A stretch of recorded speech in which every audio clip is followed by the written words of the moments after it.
Alors, aujourd'hui, on va faire un petit truc spécial. On va essayer d'implémenter quelques-unes de vos idées. Donc déjà, merci beaucoup à tous ceux qui prennent le temps de laisser quelques commentaires. Même à ceux qui ne laissent pas de commentaires. Tu n'es pas obligé de laisser un commentaire.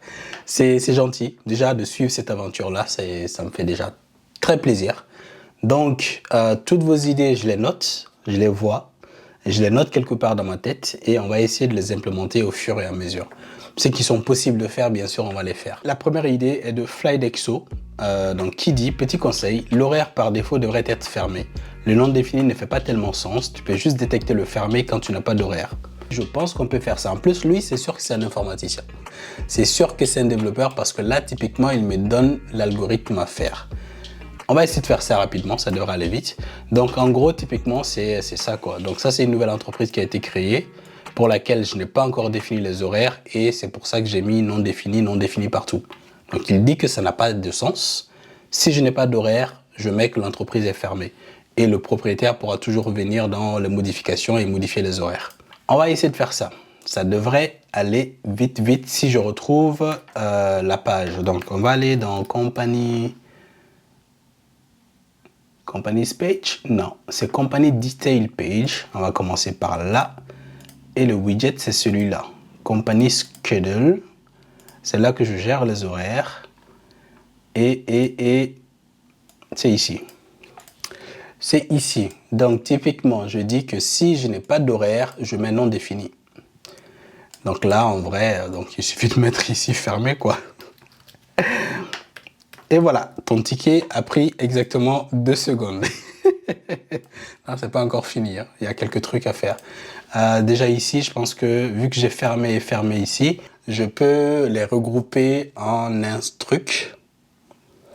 Donc je peux juste dire que si c'est ouvert aujourd'hui, je fais ouvert. Sinon c'est fermé. Donc ça veut dire que ça, je l'enlève. Et si je l'enlève, j'aurai toujours fermé ici. OK. Donc là, c'est bon. Après, il me faut les horaires ici. Comment j'ai fait ça? To string format. Donc c'est dans cette fonction que je dois venir faire les trucs. Si c'est close, je fais fermer. Si c'est empty, bah c'est fermé aussi quoi. Donc ici, typiquement, je peux faire ou bien is empty. Dans ce cas, je retourne fermé. Et donc ça n'a plus de sens. Je sauvegarde ça et normalement, voilà. S'il n'y a pas d'horaire, c'est fermé. Et est-ce que modifier les horaires, fermé partout? Très bien. Donc si je viens modifier la date d'ouverture de lundi, je dis que lundi on est ouvert 24 heures sur 24, j'enregistre. Donc on est ouvert 24 heures sur 24. Et là, on est ouvert 24 heures sur 24. On va essayer un autre. Modifier les horaires. On est quoi? On est mercredi.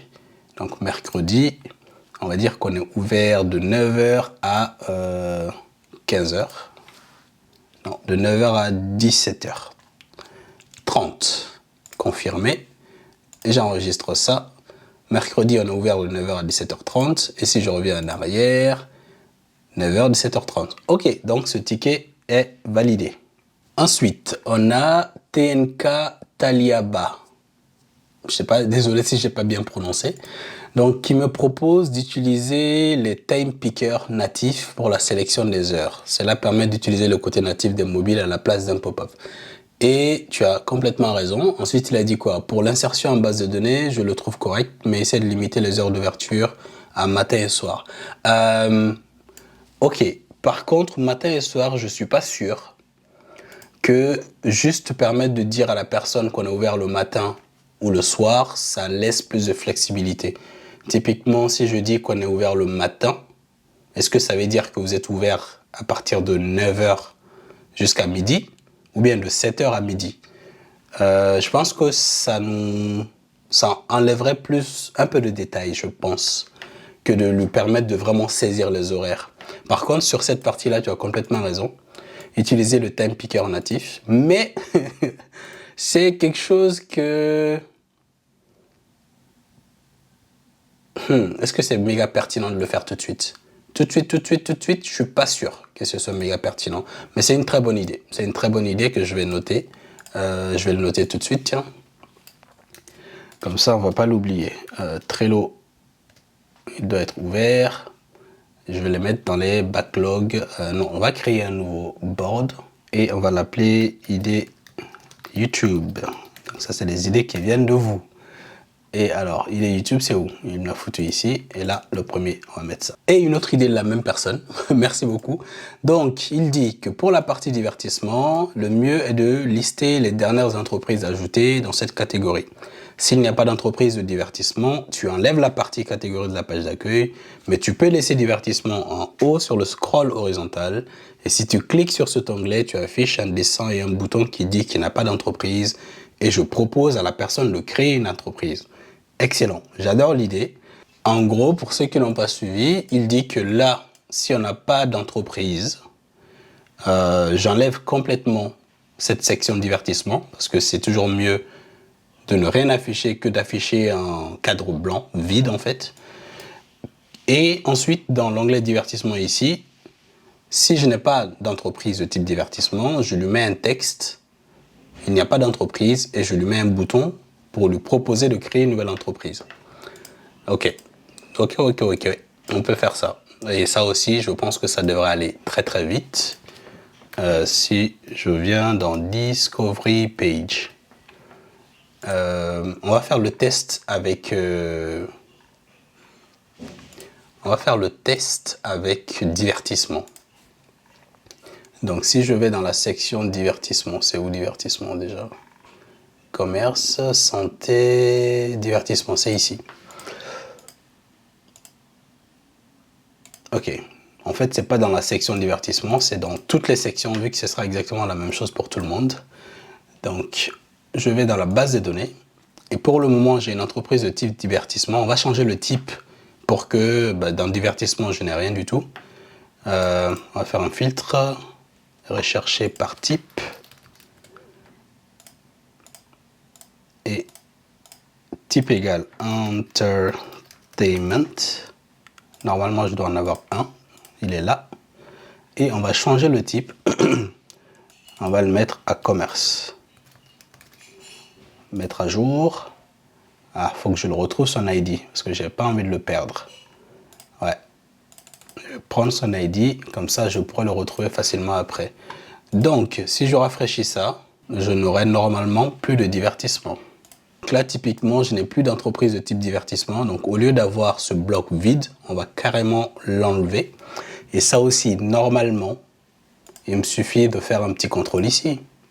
Parce que c'est là que j'ai la liste des entreprises que j'affiche là. Donc, si cette liste est vide, j'affiche rien.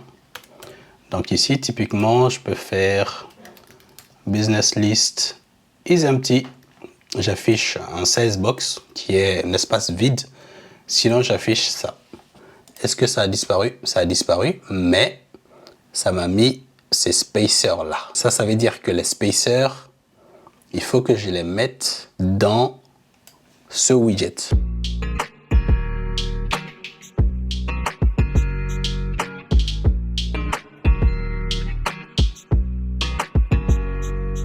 Ouais, ça me paraît mieux. Du coup, il n'y a pas de commerce, donc je ne mets pas de commerce ici. Ensuite, donc ça veut dire déjà qu'il faut que je commence à afficher les entreprises ici. Ça, je peux le faire aussi. Je peux faire ça tout de suite. Par contre, ces entreprises-là, est-ce que je les affiche aussi par date de création? Comme ça, on verra les entreprises récemment créées tout en haut de la liste.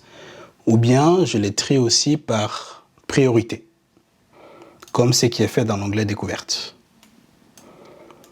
Je ne suis pas sûr que ça a trop de sens que ce soit les mêmes algos. Ça aurait un sens d'utiliser le même algo dans les deux cas si je dis que dans découverte, j'affiche seulement 5 entreprises par catégorie. Seulement 5.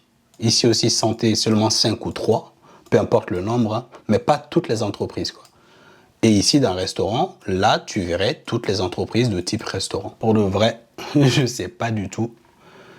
C'est où? Alors, Discovery, je l'ai appelé où? Dans Home Screen. Donc, c'est forcément ici, alors. Après, j'ai Business Category Page. C'est quoi ces trucs-là? Je comprends pas.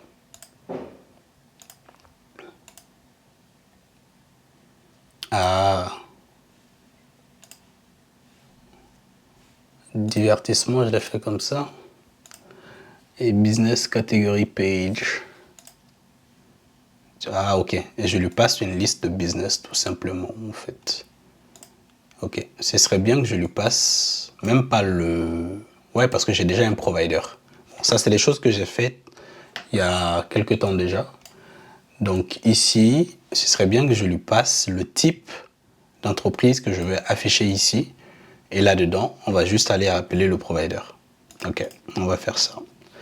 Donc ici, je ne vais pas lui donner une liste de compagnies. Ouais, tu vois, fetch more. Ouais, mec. Il n'y a plus besoin de ça. On va juste lui passer le type Final Company Type. Ah ah ah.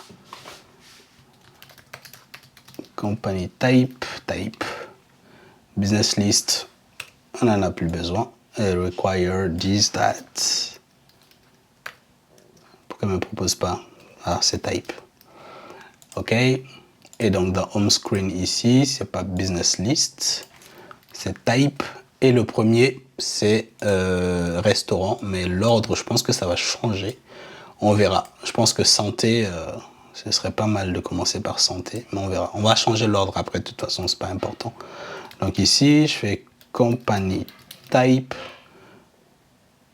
Point, pas agriculture, mais entertainment. Ensuite, ici, et donc là-dedans, on va faire notre ref.watch, featured company provider, le type, c'est mon type. Et donc maintenant, si on a des entreprises, on va faire un truc. Si companies est vide, dans ce cas, c'est là que je vais lui afficher un bouton pour créer une nouvelle entreprise. Et j'oublie pas de mettre un attends. Ouais, return, c'est bon. Et sinon, si on a des entreprises, c'est ça qu'on va faire. Couper tout ça et on va le return ici. On va le return là. Company card et on lui passe companies de index. Et là, c'est companies.length. On va rafraîchir ça. Aucune entreprise trouvée. Et ensuite, lui afficher un bouton pour créer une nouvelle entreprise. Je peux faire ça. Je peux faire ça. Mais maintenant, si on va retrouver notre entreprise... Attends, déjà, pourquoi il me dit qu'il n'y a pas de restaurant? Il y a plein de restaurants. Qu'est-ce qu'il raconte? What the fuck? Ah, ok. En fait, restaurant, c'est le premier onglet, mais ici, je lui ai passé entertainment. Et entertainment, il n'y a personne, c'est normal. Ok, donc ici, je vais lui passer food. Comment je l'ai appelé? Ouais, c'est food. Et on va prendre ça et on va le mettre à la place de ça. Et au lieu de food, on va faire entertainment. Donc là, maintenant, je vais enlever le point d'arrêt ici. Ok, donc restaurant, il y a des restaurants. Divertissement, il n'y a pas de divertissement. Alors, restaurant, pourquoi il ne m'a pas récupéré les superfoods et tout ça là? En plus, il est en train de me faire un truc bizarre là. À chaque fois que je reviens, j'ai l'impression qu'il m'ajoute des trucs en plus là. Attends. Company card, je lui passe le company. Ah, ok, non. C'est dans company card qu'il faut mettre à jour les trucs maintenant. Parce que là aussi, ouais, j'ai des fausses données. Ici, c'est pas le chicken spot. C'est business.name. Business.name. Et j'enlève constante ici. Et aussi quelque chose que j'aime pas, c'est business. On va l'appeler company. Pour que en soit réglo partout. Voilà, là j'ai les noms maintenant, Superfood, les restaurants, tout ça, tout ça. Ensuite, du coup, qu'est-ce qui me manque? Les tags, c'est pas encore fait. Horaire d'ouverture. Je pourrais ajouter ça. Je pourrais faire ça tout à l'heure. La distance aussi, je peux le faire. Et la photo. La photo, c'est pas cette image par défaut. C'est company.bannerimage. Et là, on a bien les images de chaque truc avec le nom.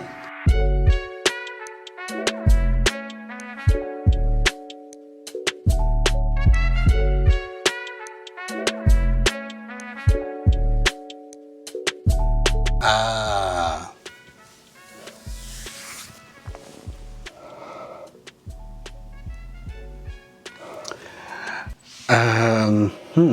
Là, il y a quelques petits trucs, quelques petites subtilités. Si c'est ouvert, je peux mettre l'heure d'activité. Ouais, là, je ne sais pas comment je fais.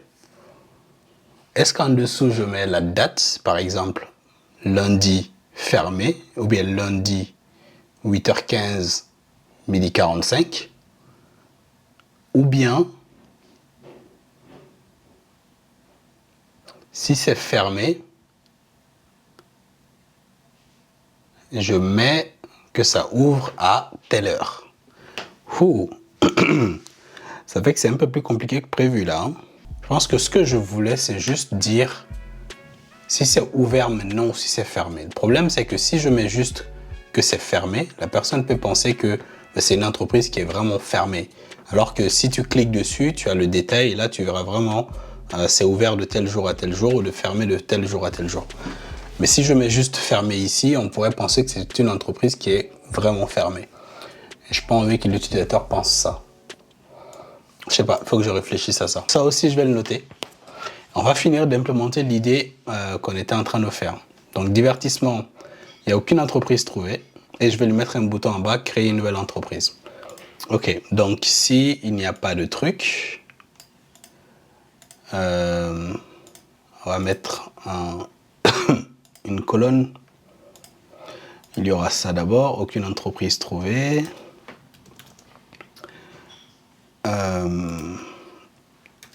Et en dessous,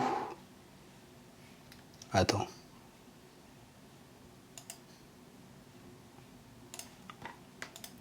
Ok, ça fait ça, colonne, main axis alignment, center, comme ça me le met au centre. Du coup, ce center widget, il sert pas à grand chose. Remove this widget, très bien. Ensuite, en dessous, on va mettre un app bouton. Le titre, c'est créer une entreprise. Et on tap, ça donne quoi? Ça fait ça. Ça fait un peu moche. appgap.big.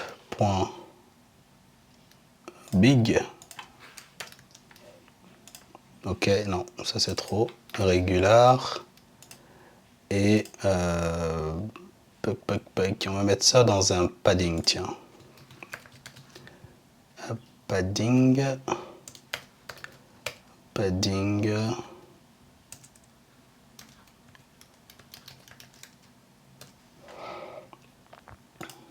Ça prend quoi déjà? App edge inset. App edge inset.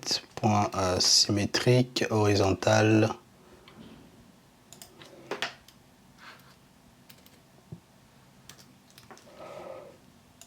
Ok, on va le réduire peut-être un peu plus. Big. Voilà, quelque chose comme ça. Créer une entreprise ou ajouter une entreprise? Ajouter, c'est mieux, non? Ajouter une entreprise. Et quand tu vas cliquer dessus, il faut que je fasse ce que je fais quand tu cliques sur ce bouton. Et qu'est-ce que je fais quand tu cliques sur ce bouton? Je ne sais pas. On va aller voir. Company's page. Bah, je fais juste ça. On est ici.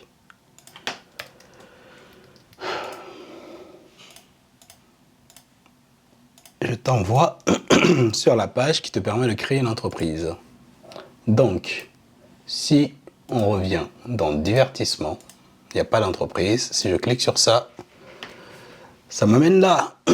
Quel est le nom de ton entreprise? Et tu peux créer ton entreprise, préciser le type. Ce serait bien si je pouvais le présélectionner le type ici, mais faut pas abuser. Si tu fais précédent, tu reviens là. Ok, donc ça, c'est bon. Ensuite, on a écho, on va dire écho. Tu penses ajouter d'autres langues? Il faudrait y penser maintenant. Non, tu as complètement raison. Et oui, je pense ajouter d'autres langues, notamment l'anglais assez rapidement. Mais pour le moment, je préfère finir la version 1 fonctionnelle. Et dès que je l'aurai déployé, avant d'implémenter des nouvelles features, on va traduire l'app en anglais. C'est quelque chose que je sais déjà faire. J'ai déjà le package Intel, je ne sais plus comment ça s'appelle, en place. Donc je pense que ça me prendra peut-être 1 ou 2 journées, un week-end tout au plus, pour traduire l'application du français en anglais. Mais tu as raison, j'y pense et je devrais le faire le plus rapidement possible. Et c'est prévu, c'est prévu. Bon,